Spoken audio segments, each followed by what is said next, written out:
Welcome to the Living the Gimmick podcast, where the takes are hot, the debates are real, and just like the best in the business, we never break kayfabe. I give you two claps and a Ric Flair.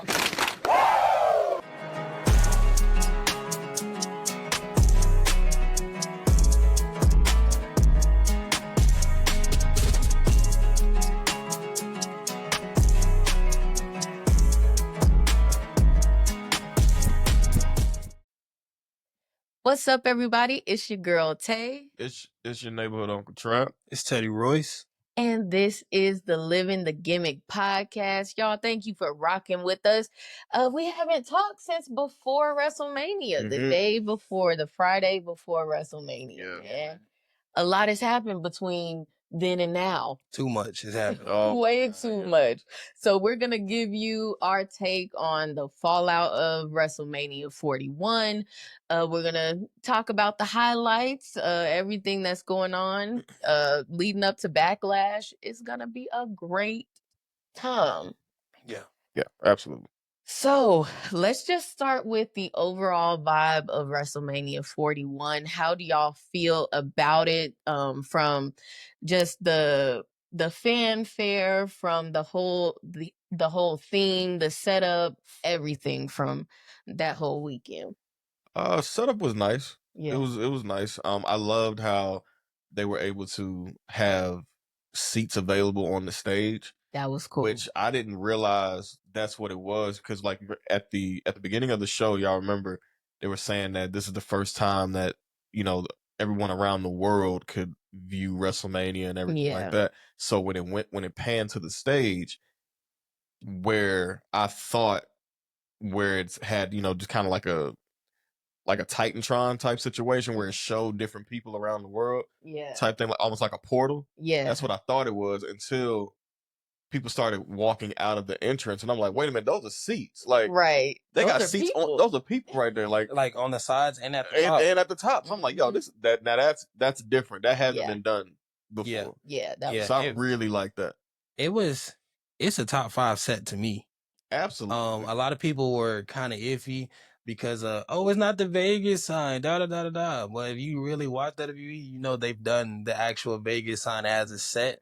And if you go to Vegas, you know that hotel is synonymous with Vegas, that it was based off of. But it was a top 5 set, and I think it was dope that they had people actually sitting on the entrance stage. That was fire. That was really good. Yeah, I like that a lot. I was just gonna say, how are y'all feeling about the whole weekend, as far as the card, as far as the storytelling, the twists and the turns that we've been on? Were y'all disappointed by anything, or did it really surprise you that it was as good as it was? I'm not surprised the card was as good as it was when you seen the matches laid out. The only genuine disappointment I have for WrestleMania was The Rock wasn't there. That's the only disappointment I had for the whole weekend. I'm not mad about 2 others. Well, I kind of know yours, but I'm not mad about how the stories played out in the ring. I'm not mad about the winners. Well, one genuine disappointment and one that was kind of like they could have did that better. We talked about it. I think Jay's finish, Gunther should have passed out.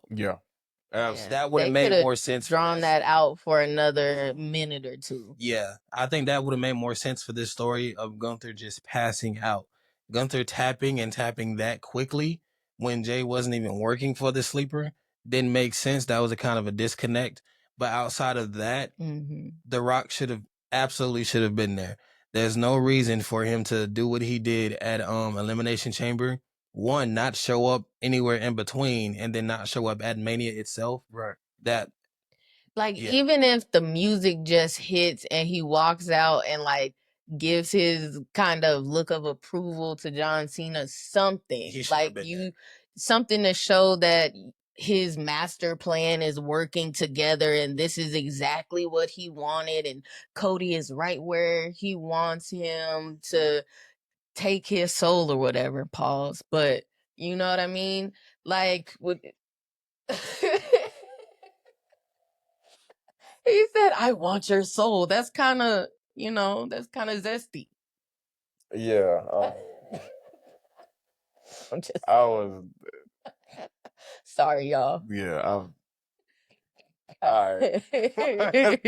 Y'all had a lot of Okay. words. Yeah, that was kind of crazy. I'm just saying. No, I agree. It should have been more than Travis Scott. And then what I told Travis, when we talked about it on the phone, well, you call him Travis all the time. I answer either one. But they know me. to keep kayfabe, when me and Trap talked about it, that the reason the Rock not being there was such a disappointment was when Cody won the title last year. Mm-hmm. It took the literal monsters of the WWE to take that title off for everybody. And now you're telling me Travis Scott. It only took Travis Scott for him to lose it? It literally made Cody, because we've had this conversation about Cody's title run, right? Yeah. Like, it solidified it. It solidified what we've kind of been alluding to. Like, this has not been a strong title run. It goes back to what I said the day of Mania. Roman should not have lost. There's nothing Cody can do to convince me that Roman should have lost. There's nothing from that. Yeah, in a head-up situation, like one-on-one, like there's nothing. Nothing. And then it's like, if you take Travis Scott out, Cena and Cody would have been fine by itself. Because the match was good. The match was great. That was the match was great. I just think, I don't know, there was just something left on the table, and I don't necessarily know exactly what it is, but it just feels like something was left. I also feel like Cody needed to slap the mess out of Travis Scott, because that little crossroads wasn't it. He needed a genuine receipt. He needed a receipt for that. And didn't he bust Cody eardrum or something? Yeah, that's the blacked word. His eye, but he legitimately blacked his eye though. Yeah. He legitimately blacked his eye. But what you said, something was missing, and the missing was the connection. Rock was the connector. The story of it all. Because it was like, But so while we're on The Rock, he went on McAfee, I believe, and he said that he wanted it to be about John winning the 17th title, and don't insert yourself in the story. That was literally my whole point. When I read that, when I read that, I'm like, you can't be for real. Then don't insert yourself. Why would you exactly like this? If you were gonna be the diplomat, if you were gonna play the board of director role in the end, which is what this was, yes, you could have just came out that Friday night when you came out to Block is Hot and all of that in New Orleans and announced that next year's WrestleMania is gonna be there. Mm-hmm. You could have left Cody and this whole thing out of it. Yeah, you could have did your whole, hey, finally the Rock's come back, do your whole stick, and left. That's it. But you literally inserted yourself into something, and we're thinking, okay, when you insert yourself, we're thinking we're gonna get something that calls back to the night after WrestleMania last year. Yeah, and we haven't even gotten that.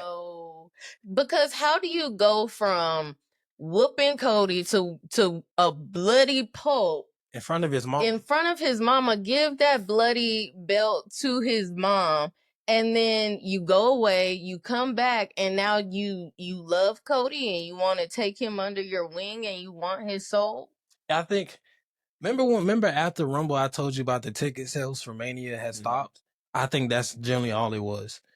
They pulled the rabbit out of a hat. It was a desperate situation. We needed the ticket sales. So we're going to insert The Rock in his story in hopes of ticket sales boost back up, which they did. Yeah. And that's just all it was. Well, they boost back up, but then, I'm a part of this Mania Club deal on Facebook. Oh, we all in that, yeah. And well, y'all in that too? Okay, so y'all saw Mania Club. Okay, so yeah. Even the day before, day of, both nights, they were still selling tickets. Like, they were still trying to get tickets sold. And I know. And then people that were there, when Austin came out, they was getting upgraded and stuff. Yeah, when Austin came out, so 61,000 was sold out and all of that. People went right to social media and was like, This place ain't sold out. Yeah. So with the ticket sales and them selling out, we know they play with numbers and they want to play with semantics and all that other stuff. But what I will say, even though they weren't sold out and they still was selling tickets the day of and the day before, if Rock don't do that, it's nowhere near as full as it was. No, I agree. Like him inserting himself, even if it's just a business move to get ticket boosted, it did the job because it brought the hype around it. And you know, people like Rock, Austin, if they're anywhere, if you think they're going to be there, people want to be must see. But I think that's all it was. And I think that's why he went on McAfee's show and was trying to play it off like, oh, I wanted it to be about Cena winning his da-da-da-da-da and all this other stuff. Full of crap. Yes. Dwayne, come on, dog. Like, bro. I mean, we get it, but come on. Like are you really serious? You ain't had to say that. I just would have loved, even if he showed up and didn't say a word, 3 seconds. Your music pop, you come out, you stand there for 3 seconds, make some kind of look, and then you walk off with a smirk on your face. The thing about it is everybody off, or just show up on screen somehow. Like my thing, it came down to the point to where he didn't even have to be there. Play the music, cause a distraction, get the roll up. My thing is, The Rock needed to be involved some way, shape, or form because you're in this story. You built this story. You need to be a part of that payoff. It's more so you threw this story together than built the story because it just... But my thing is, if you look at the long run, from the night of the Mania last year, he did build this story up. No, he really because now that I really think about it, we got the call back from the night after last year. Yeah. Because he's like, hey, I'm coming back for that. When he left last year, he said, I'm coming back for that. Now, all thought, we said this going to... We thought that was the title. We thought that was the title, but nah, he let it be known what it was. Yeah. So when you don't see that through to the He's end not there for the payoff. Yeah. It was lackluster. And that's what I was saying. Like, you need to be a part of that payoff, because if you come back now and try to do something with Cody, it's BS. We don't care. Yeah. It don't care. It doesn't matter. So, like, that's my thing now. You can't, even if you became a major point in this story, you were the reason John turned heel in the first place. Yeah. So, like, you need to be there in some way, shape, or form for that payoff at Mania. And that's just what it is. And what pisses everybody off more is because if you can get the McAfee show that Monday, you could have been at Mania the night before. Because you not flying commercial, fam. No. You ain't flown commercial in probably about 10, 15 Let's years. not act like he could be wherever he want to be whenever. Like, it's not a big deal for you to be No, there. it's not. Absolutely At all. not. If Rock want to be somewhere, Rock can 100% be somewhere. We've seen him be at College Game Day 6 hours away and then pop up at SmackDown that night. Yeah. We've seen it. And if you think about it, like, him being in Hawaii, that's a 6-7 hour flight. Now from Hawaii to Vegas? Yeah, that's like a 6-7 hour flight. Well, that's my thing. That ain't nothing. That's what, but I'm just saying that when you're on a PJ. But, I'm just saying that's the point. That's a 6-7 hour like commercial. That's you PJ? hop on a PJ. You could have made 4, 5, depending on easy. Depending you know what I'm saying, like, so it's like. And then my thing about it is, you could have left first thing Sunday morning and got there in time enough for the main event. Yeah.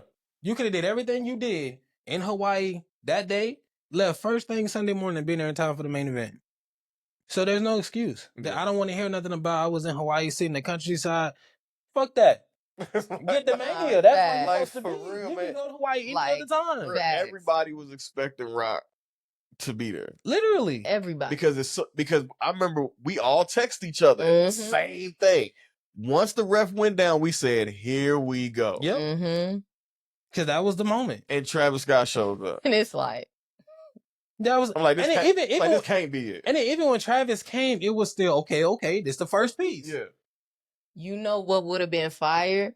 Travis Scott coming out to Rock's song. That's what I'm saying. Rock had to be Rock somewhere don't have in to it. be He there. was nowhere in it. He don't have to be there. You just need your fingerprints on it. You don't have to physically be there. Just some remnant. Even if you played his music and Travis Scott popped up from behind or Travis Scott walked down, you need The Rock's presence to cause a distraction of somehow, some way, shape, or form. Yeah. Wouldn't it have been so cool, and we're going to move on after this, but wouldn't it be so cool, Rock's music hits, they have some type of silhouette shadow, like it's The Rock, and then the lights come up, and it's Travis Scott? I would have laughed my ass off. Amazing. I would have laughed my ass off. All right, y'all. We got to move on. Yeah. Let's talk about the disappointment of the night, and that was that Bianca Belair didn't win the women's world championship. That was the disappointment of night 2. I don't understand, Triple H, what it is that you're doing. It was an amazing match. Shout out to all 3 of those ladies. It was amazing. Yes. But we all know where I stand as it relates to Bianca Belair. Bianca, keep your head up, sis. You getting this title back. And I'm calling it right now. This SummerSlam is going to be Bianca Belair's SummerSlam. She is going to get redemption. She's finally going to get a win at SummerSlam. And we are flipping the script because I am mad that the streak is over. Now, my thing about it, I know your bias and your undying loyalty to Bianca Belair, but did we really think she was winning? No. So it's not that big of a disappointment then. It was the biggest disappointment of the night. That can't be it. I get it. You're chasing the hug. I get it. That can't. An amazing match, though. It really was. That was a great match. It was amazing. It was. All 3 of them played their role perfectly. You had the high spots. You had the displays of strength. You had just the amazing wrestling and in-ring storytelling. You had all of that. It was such a well-rounded match. And honestly, EO winning, it worked perfectly in all of that. Yeah, I'm still upset, but EO winning worked perfectly in all that. And EO really is coming into her own. Yeah. This title reign is way better than even the first one. Mm-hmm. Yeah, absolutely. Because she's doing it dolo. Yeah. Yeah. She's really doing it by herself. And she's being made to be out this like this pretty much the underdog, the afterthought in this whole thing. Yeah. And she's come out twice. Yeah. On top. You feel what I'm saying? Yeah. And especially with how the finish played out. Yeah. It was beautiful. You know what I'm saying? It was a beautiful, beautiful win. You know what I'm saying? It was I loved every minute of that match. They all left it on that canvas. Like literally. Because I noticed, and I'm saying this too because not just from what we saw in the match, but what was not seen after the match. There's videos going around on social media now where Bianca and Rhea are walking to the back. There's this little girl that they both end up embracing. Yeah, I saw. Oh yeah. They are worn out, exhausted. They're literally like acting either. They are stumbling. They left it staggering to the back. But you got to think, like with the athletic stuff they got to do, but also that adrenaline. Absolutely. After being at Mania, that alone will sap everything out of you. And speaking of awesome matches and stuff, for me, the match of Mania was the Intercontinental Fatal 4-Way. For me, that was the match of Mania. And I love, the finish. That was perfect. That was amazing. That was perfect. I loved it, man. Like so freaking happy. Yeah. For Dominic Mysterio, man. Shout out to you, Dirty Dom. Oh my God. You are the biggest heel in WWE. But it's like he's in that space that like Roman and them boys are in. Like now he's not on Roman's level, but he's the heel that we love now. Exactly. That's what I was about to say. I'm like, that's Eddie's child. Yeah, we went from literally like saying, okay, he looked a little like maybe shouldn't be gooberish there. with he maybe shouldn't be there, to him flipping on his pops. Yeah. He can't get a word in. And to now, and he can the learn how reaction? to control the crowd even in that. Yeah. That's a talent in itself to keep working through the boos and make sure that your point gets across and stuff like that. Like, shout out to Dom, man. And I was telling Tay that it's kind of cool that like now we're at that space again where we can see people in their whole growth process. Mm-hmm. Like 5-10 years from now, when Dom is talked about as one of the greatest, we can remember when he first came in and was a dweeb with his dad or whatever like that. Or like Braun, we talk about Braun all the time. When Braun first came in at NXT, and we was like, okay, how this gonna play out? So it's a cool space, but especially with somebody like Dom, and coming off of like what he did at 39. Oh yeah. To here now, like every he's getting there. It's growing. He's becoming his own, and he's literally like we're watching Eddie again, like literally. Speaking of Braun Breaker, he has joined forces and is in cahoots with Seth Rollins and the wise man Paul Heyman. Before we get into that, I want y'all to remember now. What did I say was gonna happen at Mania? He said it. I want y'all to remember now. Go back when we say that we. Hold on though. I want y'all to remember what I said, that Paul Heyman is going to be the winner in all of this. Keep that in mind. You did say that, but the question was who's going to literally win the match. That's what the question was. You did say that. But yeah, this is that was beautiful. It was beautiful. That should have been the night 2 main event. I don't care what nobody say. What do we think about facts? What do we think about this new faction and Seth's resurgence into... Before we get to that, I think somebody owe my dog Seth Rollins a genuine apology. Yeah. I think somebody got something to say. We were going to save it for the end, but I think now is the better time. Listen, you know, I'm very loud and very vocal with my your criticism. With my criticism. I am. Yes. You know, and I don't apologize about my criticism. I don't. Okay. That's fair. However, I can, in this instance, now just really seeing how this is all played out, I have to give kudos and credit and say that I genuinely understand where Seth has been coming from this whole time. Yeah. I can honestly say, my bad, dog. Like, you know what I'm saying? Like, you know, I apologize. Too much. Like, some of the outfits was too much. But like I said, I felt like a lot. And we had this conversation privately. It was like, when we ranked on you, like, on camera. We did. But like, they ranked on you. But for me, it was just the clothes. It was just the clothes. It's like it was just the outfit. He had deeper. I've been defending you this whole time. Yes, my whole thing, and I've said it. I didn't like the yelling in the in the whining aspect of it. Yeah, not saying what you were saying wasn't true. It was the presentation of it all. That's valid. Yeah. You know what I'm saying? For you to be such a great talent that you are, for you to be the workhorse that you are, and the company man that you are. Yeah. That I don't like that was brought out of you.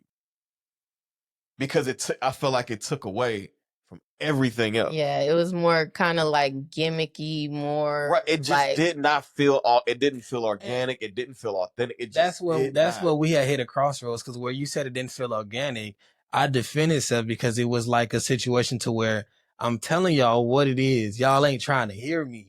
Like, listen to me. And I get that now, because it's like I likened it to the whole to the Joker situation, right? When I feel like his outfits were like listen to me. Mm-hmm. Like he was having almost like what he was feeling on the inside was starting to come out. Mm-hmm. And then just from an outfit standpoint, then what he's saying and how he's delivering it and things like that. But I think it was maybe like a week or two before the triple threat, and his tone has calmed down some. And he's saying, you got what you deserved. You're going to get what you deserve. He kept saying that. And then WrestleMania happens. The first Joker movie with Joaquin Phoenix. He's sitting there in his Joker makeup, sitting across from Robert De Niro. And right before everything hits the fan, he literally says, you know what you get? You get exactly what you deserve. And it goes right. And this is where we are. And I get it now. I totally get it now. And he has aligned himself with, I said this to Teddy on the phone. I don't even know what we call Paul at this point because GOAT is an understatement. Literally. It does not. He has he's transcended the term GOAT. God mode, if you will. Yeah. It's like one of those things. You feel what I'm saying? So, and then you got a young savage. Yes. And Braun Breaker that you have aligned yourself with. Yeah. Always had it. And one thing I did like about it, I'm not sure if y'all saw the first part of that promo before Sami came out, right? When they all started, like when the crowd started barking for Braun. He gave Braun that moment. He gave him that moment. And that was the biggest part of that for me. I was like, oh. It's not just about Seth. It's not about Seth at all. Seth is steering it. Yeah. He's the architect of it. Yes. Yeah. But he's not.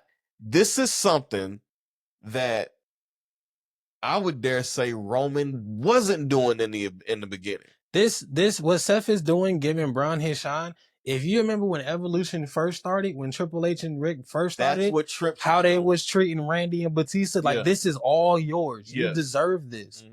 That's why I'm saying, like, Braun is in the perfect spot because he's getting Seth, who's literally sat under Triple H. He's getting Paul. That's why when I was talking about that, because that's what I saw in the promo.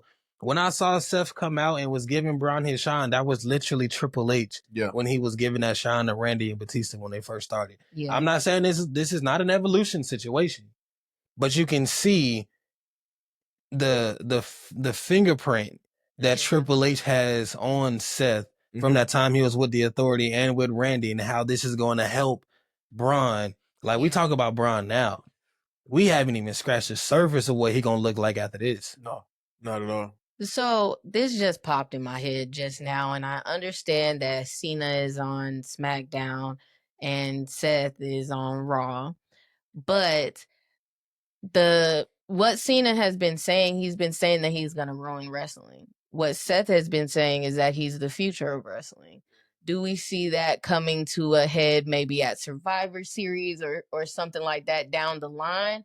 Or is that kind of far-fetched? I was just thinking about the parallels between the two of Seth saying he's rebuilding the company back to where it was or even greater or to the next level, and Cena saying that he's gonna. It could be that, but it also, for them being on separate shows right now. I'm sure there's a way that they could kind of work that and kind of play that. Yeah, that's why I was saying like a Survivor Series where they kind of. Well, the thing about it, I know they're on separate shows, but even with Cody, the Universal Champion has been playing both shows. Even Cena has been. I'd argue, I think Cena's been on Raw more than he's been on SmackDown. Yeah. So, I think that is a valid possibility that can come down the pipeline, especially when you look into the history that Seth and Cena have before Cena stopped being full time. We still got that Night of Champions match where Seth beat Cena and had the WWE and the US title at the same time. So they do have that history there. And I mean, it is setting up that what they're saying would naturally collide. So there's that. And I think it could happen. I think some Survivor Series or something like that would be a better timeline, because right now you have to build up this new Seth and this new situation and his whole movement and all that stuff before he's going to be in any world title picture. I know we talked on the phone, you talking about him chasing Jey and stuff. I don't think none of that is happening no time soon, because, well, obviously the immediate, both champions already are in some kind of program, but before Seth has a genuine claim, I'm coming after this title, you got to build that up. Yeah. Well, I think that's what's happening with that, because anytime you insert Paul into a situation and now you have done an egregious act towards Sami, you can't help but feel like the bloodline is attached to this in some way, shape. Oh, right? Obviously, So that's what I'm saying. Is like, granted, Jey has his situation with Logan right now, but this is all going to come to a head at SummerSlam. That's literally what. Now, my thing is with this, like I was saying with SummerSlam, my only rebuttal to the SummerSlam is you still have to. One, SummerSlam isn't as far away as it may seem. And then you still have to, Seth and all them still have to deal with Roman and CM Punk. They still have to address that. And that still is going to come to a head. Yeah. And it might be a tag team match at first, but this is going to drag out. Yeah. And like I was telling you, before Seth gets into any world title picture, that established feud, whether it's with Punk or whether it's Roman, has to be established first. Then I might see Seth win the title. Then you might see them back and forth. But the backlash from Mania for Seth hasn't even started yet. Right. And we almost to backlash. And that hasn't even kicked off yet. And we know, while Punk is petty and Punk plays that kind of game, Roman plays that long ball. Roman don't forget. No. And Roman don't stop until he get that. It took him 10 years to get that, to get some kind of piece of Seth back. Yeah. It took him 10 years, and he waited that 10 years until that moment, and he could not help but take that moment. So that's the only thing I'm saying as far as world title pictures. Yes, I see the world title picture happening soon. It might kick off at SummerSlam, but I think before that becomes even a thought, they got to dig into this backlash of what happened at Mania. Well, of course, yeah. Yeah. So that's why I say the Survivor Series timeline might make more sense. Well, what's in between Backlash and SummerSlam? Money in the Bank. So it could, if they want to be considering Roman's timeline that he's. But that's what I'm saying. It could be. But that's what I'm saying. SummerSlam could make sense, but they'd have to dig into this the backlash from Mania, no pun intended, before that world title thing even comes into the picture. And then when you look at how the moment with Sami and Jey, so what I was going to talk to you about that is when Jey did his celebration, Sami stopped and looked at him for a second. They had that moment, but then when Sami got beat up at the show, nobody came to help him. Right. So I put that out there on when that initially happened last week, as far as the celebration is concerned. I said one or two things and maybe it would happen. But I can see Sami seeing the light at the end of the tunnel. This is his opportunity. Considering that Gunther is no longer world champion. And somebody came out and made that point with, like, a couple days ago, was like nobody came out, like nobody came out to help him in the match with KO. When he got jumped the other night, Jimmy didn't come out, Jey didn't come, like nothing happened. So it's like, he's either going to be beaten to submission. Sami's going to address that. Or he's going to, like you said, address it with Jey. Maybe cost him a championship down the line. Yeah. You know what I'm saying? It could be one of those. Or he may say, I want that. And then do something that secures his first world championship. We know Sami is going to address it, and Sami's going to bring up, well, last time you had a championship, Who took that from you? That we was in the same ring, you had a title. Yeah. We took that from you. We ended that reign and stuff. And I'm not above doing it again. Yeah. So, I mean, you know, I honestly think Sami can just straight up beat Jey. Head up, I think so. I'm and that's why I say I feel like love you, Jey. That's why I feel like Sami sees that light at the end of the tunnel. Yeah. Yeah. Because yes, he got that win last year in Mania over Gunther. Mm-hmm. But like, as Gunther, yeah, you know, every dog has its day. Mm-hmm. From in ring, we talking in ring ability and when you look at like, and my barometer from Roman versus Jey versus Roman 101 and Sami versus Roman 101, I'd argue Sami had several genuine opportunities where we was like, yeah, he might get it. You know what I'm saying? So like, love Jey, not discrediting Jey or anything like that. But my thing with Jey is, it's very rare where Jey is the favorite to win that match. On paper. Yeah. Mm-hmm. He has things that he does in the match. He has stuff that other circumstances that can give him the advantage. But on paper, 101 on paper, it's very rare where you'll see Jey on there and be like, yeah, he got that. Versus Sami, not saying Sami is like that, but Sami has a track record of back against the wall, he ain't got no shot, and he pulled that out. That's true. That's my only notch over Jey with Sami in that regard, and I'm not on Sami's team in any situation. Right. Hello. Hey. Okay. You have the code? Okay. You're good. No, it's okay. Oh. So we can just pick up right there. I got it you. out. No problem.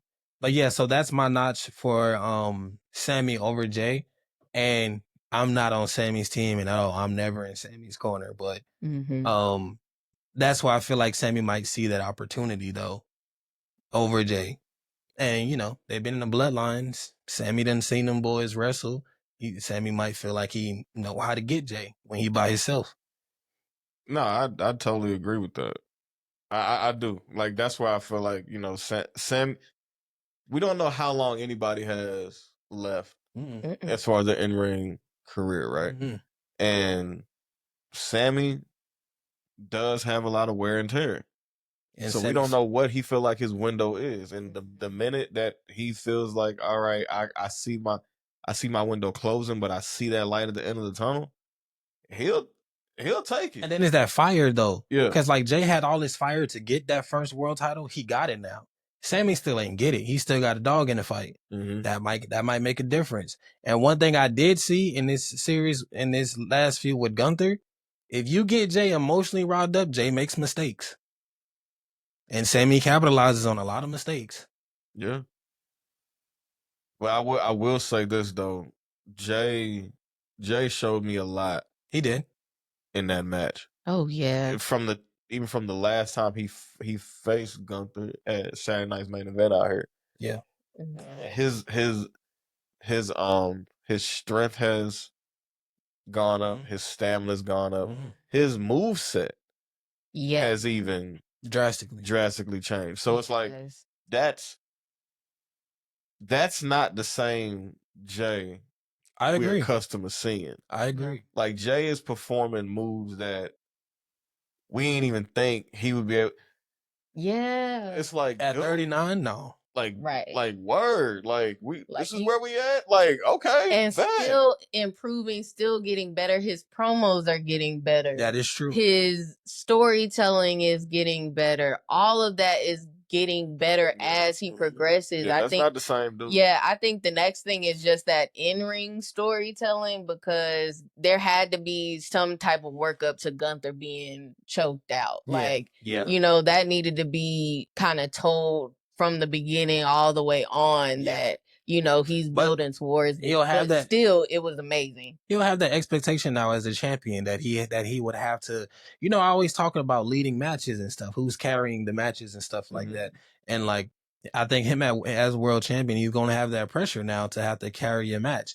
And I actually think if this whole thing with him and Logan, actually comes to fruition for real, it's going to be a test. Yeah. That he's going to have to carry that match. Mm-hmm. Logan's going to have the high spots and all that stuff, but Jey, as the experienced wrestler, as the champion, he's going to have to carry that match. Yeah. So that's going to be a test. And I think that match is going to dictate how good or how impactful this title reign is. I can agree with that, especially with somebody like Logan, because Logan is such an athlete. Yep. And he can literally do anything in the ring. And you have to make, even on the, if he's coming out on the tail, on the receiving end of a reversal of something where he, initiates an offense, you gotta make that look good. You gotta tell a story. You have to, you know what I'm saying? Like the reversal you put on, it has to be believable. It can't be botched, because Logan has, there's a small window for error because of the things that he does. Yeah. So if he don't make too many mistakes, that's what I'm saying. And then he don't make too many mistakes. So Jey really has to keep his head on straight. Yeah. He got to keep up. He got to keep up. Honestly, what I will say though is that they both, to me, have that same need for better in-ring storytelling. So I think they're kind of hand in hand in as far as the story aspect, and I don't think one will outdo the other. No. But I think both of them need to work together in order to make that match. I agree with that, but the pressure for it to happen is going to be on Jey. For sure, it's all on Jey. It's all on Jey. Are they on the same level? Yes, but nobody's going to criticize Logan if his storytelling is not there, because Logan's not supposed to be there. Yeah. But for Jey to be there, as long as he is, to come from the lineage he comes from, and it's to now be the big world pressure, champion, it's all on him. It's all on his shoulders. And I think this match is the difference between him being the champion for 6-7 months, or he loses that 2-3 months down the line. Like if this comes to fruition, then I think that's why they gave him Logan. I would like to see, now that he's in his, because I don't think it's Gunther. I think Logan, this situation has the potential, because we're looking at star power, right? They both have this star power. They have this aura about them, both of them. I would venture to say that this could honestly be, they could be each other's Huckleberry. Mm-hmm. Like how John and Randy are for each other. Yeah. How Seth and Roman are for each other. Yeah. Jey and Logan could really, like, this could really be a rivalry that we did not see coming. It absolutely could be. It absolutely could be. And then if you think about just like their fan bases, they intermingle. The young crowd, the hype and the clout behind both of them, all of that. So it can be like, this could be something that, it'd be like the next Twilight. Are you team Edward or Jacob? Like, are you team? It could be absolutely. Logan or team Jey? So that could really be a move. And speaking, I'd hope I wanted to play out that way. I wanted Jey to deliver in that situation, because, and I don't know if you started to see this, but people are starting to talk about Jey like they did with Seth for that little bit. Is Jey really that guy, or is his entrance what makes it? Yeah. Yeah. And I don't want that for him. Right. So I would love for them to give him Logan over like Sami and all that stuff for that reason. Yeah. And I want him to do good, because I think that WrestleMania 40 match with him and his brother, that took the sale out the window. That hurt them. Out the sales. That hurt them. Yeah. That hurt them. And then the match with Gunther was a great match, but that didn't recover from the 40 match as much as it could have. Yeah. And I think that was like Jet. That was, the ending could have been differently, things like that. The match was great, but I think he's still in his head, and I think in the perception of the fans, he still has to redeem himself from that WrestleMania 40 match. Him and Jimmy, but more so on him now, because you are that champion. You've gotten that moment. And they've been looking for him to be that, because he's the one that broke off. Yes. So I don't. Absolutely. It's a lot of pressure. Jey got a lot of pressure, which he already knows. I'm sure he already knows. But man, this could be a make or break rivalry if this Logan thing comes to fruition, more than what people might realize. Yeah, it's gonna be good. I'm excited to see what happens. on SmackDown. I'm excited to see how this whole backlash thing comes together perfectly. We'll be back next week to talk about it before that. Oh, we're mentioning champions and who got theirs, right? We mentioned Dom. We mentioned Jay. Yeah. Oh. Yeah. Jacob Fatu. Yeah. I'm sorry, Jacob. I literally forgot about that. That's my fault. My bad. And it's in the notes right here. Remember, I've been trying to figure out what the beginning of his entrance. Mm-hmm. He's counting down. He's counting 1, 2, 3. He's counting Fatu. Yeah, he's counting in Samoan. I figured that out. So I was like, I thought so. But I was like, okay, well, once it's solidified, okay, yeah, it makes sense. But I know it's simple, but we're going to talk about this next week. Like get a little more into the weeds as far as the entrances and all of that was concerned for Mania. Yeah. But Jacob's entrance was one of my favorites of the weekend. Just from what the anticipation of his first Mania, how he came out, you can feel like how the camera panned to him, got Solo out of frame. It was like, and and the mask he had on with the grill, you can feel the emotion through it. It was that entrance. That entrance reminded me of that Rhea entrance we talked about. Yes. It was like, oh, she's winning tonight. Yes. Like when he did that entrance, The whole family was there. Let's just that was a moment for their family for real. Yeah. Top the and had a good portion of their family live in Vegas. Like I talked to a couple of them, like they live out there. Yeah, it was a bunch of them live there, and Roman brought in like a 20 or 30 more that couldn't make it for last year, but that was a moment for their family from top to bottom. With Jacob winning, with Jay winning, Naomi having her moment, and then Roman's entrance, like that was. That was crazy. Roman's entrance, it don't get no better than that. I'm sorry, it don't. So emotional. It was. I thought his 39 entrance was that. No, this entrance, this one, man, because like it literally goes through everything. Yeah, it goes through everything. How it started. Yeah. To in the losses in between with the two most recent, and how. It's really everything is at his feet now. Mm-hmm. It's on his back. That was heavy. He walks under, they all, like, as he walks, all the screens drop one by one, and he's flanking all, and on the sides of he's flanking all of them. Yeah. And when it gets to the end, where his pops is behind us, I teared up a little bit. I ain't gonna lie to you. I was like, that was an emotional type. It was all encompassing. Like, this is really on me. Yeah. Like, I'm that guy leading in the family and stuff like that. And I didn't go in thinking that Roman was gonna win, but with that entrance, I was like, man. This might be a tough one. He might be walking out with Paul and everybody else.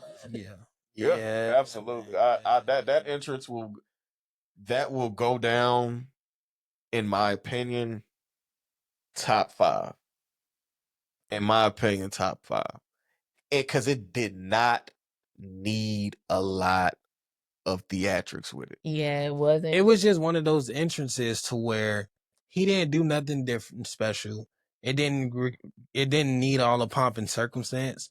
It was literally like, if you've been following just the Bloodline story for the last 3 years, that was the entrance that put it all into perspective for real. Yeah. And if you remember how Roman became the tribal chief with Offensica putting the Olafala around his neck. Yeah.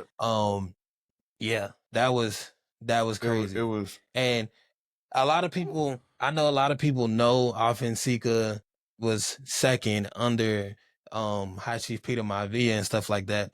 But I feel like the picture with Alpha being the last one and Sika being the last one and Roman standing under that was more apropos for the NOYE side of the family. Yeah. Because even though High Chief started it, they have the blood tie and stuff like that. But for Roman's branch of the family, literally, it started with offense sequence. And it's him.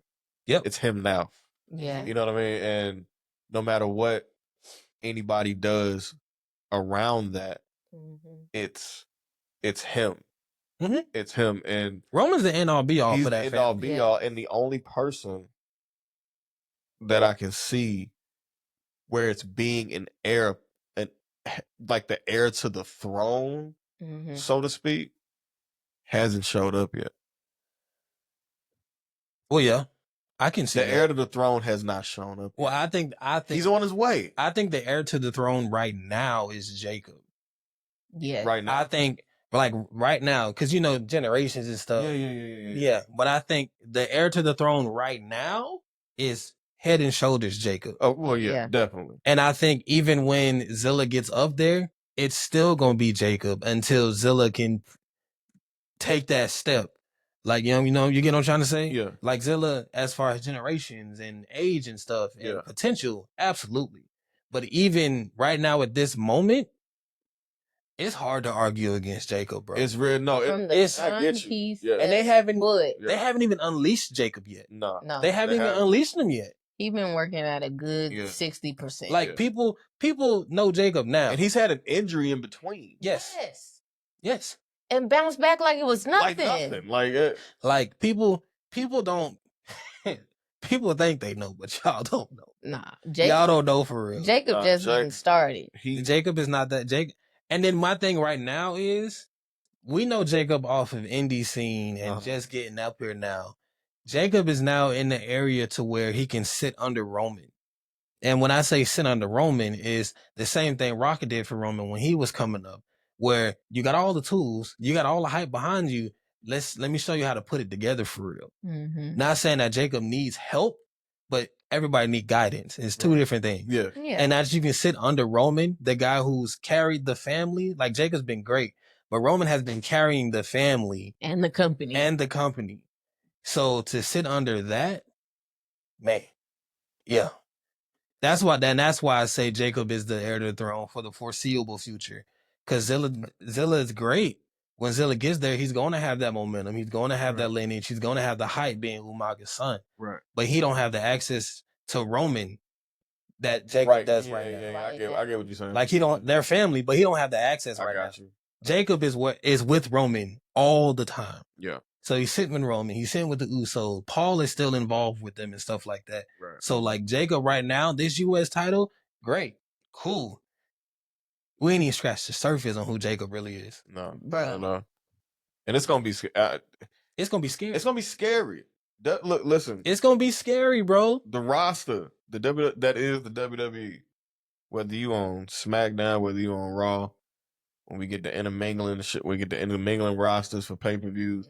Understand, Jacob Fatu ain't going nowhere at all, and he's young. And when Tay said that in like mid-20s, and when he said, and when Tay said that he is operating on 60%, please believe it when she said that. Yeah, please believe it. We ain't even started yet. No, sir. No, sir. Like I like a rap for a lot of people. The only comparison I can give is we've seen Roman when Roman lost it. That's 80% of what Jacob is. Like when Roman is more even killed and stuff. Jacob is a crash out. That's what I'm saying. Like that's what I'm saying. Like he don't care. That's what I'm saying. Because the fans, they've seen Roman crash out. That is Jacob. And even that looks polished. That's what I'm saying. Like Roman is polished. I got to keep an image. I got the family on. Jacob ain't. I ain't trying to hear none of that. Yeah. Who want this work? That's it. And that's all he care about. That's Who want it? He ain't bet. He don't duck no smoke. However you bring it to him, he doing it 10 times worse. And like you. That's why I say, eventually. Whether it be before he gets there or when he gets there, there's going to be an interaction between Braun Breaker and Jacob Fatu. Oh, it has to be. It literally has to. There's going to be that. It has to. Because when Roman takes to get to taking these hiatuses and all of that, and he has to come back with some backup because he's gonna need it. Oh yeah. There ain't nobody on the roster that can match aggression with Braun Breaker other than Jacob Fatu. Not a single person. And that's just because Jacob's a crasher. Now, what I will say, nobody can match Braun's intensity. Nobody. But if there's somebody who can give him a fight, absolutely. Jacob, just for Jacob being a crash out and being as big as he is as a crash out, absolutely. And not even just as big, as athletic as he is, as quick as he is. Like, people don't understand, this man is 290. Like, come on, doing perfect moonsault. He moonsault better than Tiffany. I don't care nobody says. He said he has the prettiest moonsault ever. He had that first. And that's no and he had it first. He had that first. He had it first. He been the doing first that. time I seen somebody get that set up to that flip like that was him in MLW. Yeah, he had it first. He had it first. And until Tiffany did it. He did it first. Yeah. That's his. Yeah. Yeah. And Jacob like somebody drop a bomb on somebody when Jacob do it. Bruh, yeah, it's what? Like, it's a lot to deal with, man. A whole lot. And like, when you know how to fall at 290 pounds and know how to fall, just let your body just. My thing is the arsenal we see of Jacob now ain't even half of what he's capable of doing. No. He's holding back. Like Jacob is like allowing people to live. Like, dude. It is by his grace alone that folks is still alive. Hey, man, look, Jacob Fatu is that dude. The Lord is keeping him. Yeah. Like, seriously. Man. Like, y'all better be happy he's saved. And in a good mood. And in a good mood. Please, dude. Seriously. But that's what I want, bro. I want Jacob to get, like, can you imagine if, like, the role solo play for Roman, if that was Jacob? Like, if Roman takes Jacob under his wing and hones in on that jump. Jacob was the only reason that the bootleg bloodline had a chance. Literally. No, absolutely. Literally. Sole reason. Because Roman was dropping all them blood by himself. Yeah, because Loa stayed injury prone. We ain't really seen him for real at all. And Tama is... Tama's 180 pounds. What are you gonna do? Yeah, Tama cool. You feel? I like Tama. We like Tama, but like, but you hit him one time and that's it. That's about it. So he like Tama don't even fit in with the bloodline because he too little. Sami bigger than Tama. Yeah, I mean, yeah, stature wise, yeah, he's absolutely bigger. But Jacob though, like when Jacob's presence is missed when he's not there. Mm-hmm. Like it's to the point where we can't wait to hear his music drop, bruh. And his entrance just it's cold. It's cold. It's cold. Jacob, I just want you to know this, because I know you're gonna see this one day. When I get upset or when I just need to feel better, I hit one of those.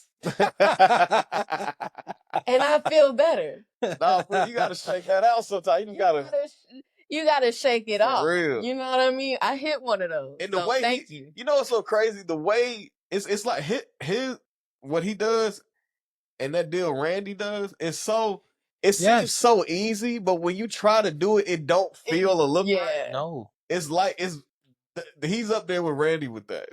Them boys it's not the same thing. Them boys is shaking off demons. They fighting off the threats. They fighting off that urge to just take you off the map, big dog. And I really feel like that because like I'm like, so we've had family members that have been incarcerated before, right? Yeah. A lot of people may not know even still now that promo he cut on Priest when Priest showed up, when he said the difference between me and you, I was locked down in that box. He was. Mm-hmm. And there's a lot to go on behind them walls. Yeah. Yeah, he probably is shaking. Like he probably have like man is shaking demons off. He gotta like one thing I know for sure. He stay prayed up though. That's what I do. He stay prayed. He gotta be because he'd be killing somebody. No, he gotta be. He got to. He gotta be. That's like I feel like people know Randy is super in touch with God and stuff like that. He has to be. Like he has to be. Yeah. Randy is a dude that when he snaps, it's genuinely terrifying. Oh yeah. Randy's like that. Yeah. Jacob is like that. Roman is like that. Like there's certain people that it's by the grace of God that they can laugh and smile with you every day. No, sir. There's certain people. Honestly. For sure. But Jacob is like meeting Jacob and talk, like got a chance to kick it with him a little bit. Like that's a very solid dude. Like that's a very, and his presence is like, it's welcoming. Yeah, you feel the passion. It's a welcoming presence, especially when somebody, like when I went backstage and I was like, just see Zilla real quick. Mm-hmm. You can tell that there's a natural protection because that's a little cuz. Mm-hmm. Boy got 8 kids, he better have it. Yeah, but when he realized that there's a different, you know how it is when somebody, like when it's like, oh, he cool. Okay, exactly. You know how it is. It's like that. Yeah. It was like, oh, okay. And then like it did help. I had on like one of that Ultimate Ooh shirt I got. Yeah. So he saw that and he saw like, the way me and Zilla kind of embraced or whatever. He was like, okay, he cool. He cool. Okay. He cool. He's straight. He's solid or whatever like that. But then like after that, they have this thing where like they take a shot together or whatever like that. I'm back there kicking it. After he take his shot, he go. Like, just welcoming. No, nobody but them two with that. Yeah. Sharing that with each other. So when he reached it out to me, I was like, yeah. Take a shot with him. Like, yo, like it's cool and refreshing to see the people that you watch perform be regular people. You feel what I'm saying? Yeah. Like, that's valid. You know what I mean? It's just they're not so, because we've heard the stories and we've come across people that really live the gimmick. You feel what I'm saying? But take it to a point where they forget that the gimmick is not them. They're like being appreciative of people that's coming around, showing love and this, that, and that. Like that's who Jacob. You know what I'm saying? That's who Jacob is. You feel what I'm saying? Yeah. I'm very happy that he won that championship. I hope he keeps it for a little while, a long time, and whoop a lot of ass. Yeah, because I want that belt to be to the point where when you go up against somebody like a Jacob Fatu, whoever beats him has to leave with a piece of Jacob and up their aggression and up their savagery a bit. And that's what I want to say about we give Triple H a lot of his kudos and stuff, but he's making all the titles mean something. Yeah, like all the titles mean something again. Every storyline means something. Yeah. There's nothing that's misplaced or like mishandled. Everything is very with the next 3-4 steps in mind. Yeah. And I love that. Yeah. Well, gentlemen, it's time that we say goodbye to our Living the Gimmick family. Yes. For this week. We are signing off. We'll be back next week. I had to be very dramatic because I miss y'all when we're gone. That sounds like the end of a PBS Kids show. The boys broke up a little bit. Until next time. Until next time, guys. No, but this has been another episode of Living the Gimmick podcast. Remember, live the gimmick. Don't let the gimmick live you. We're out. Yeah.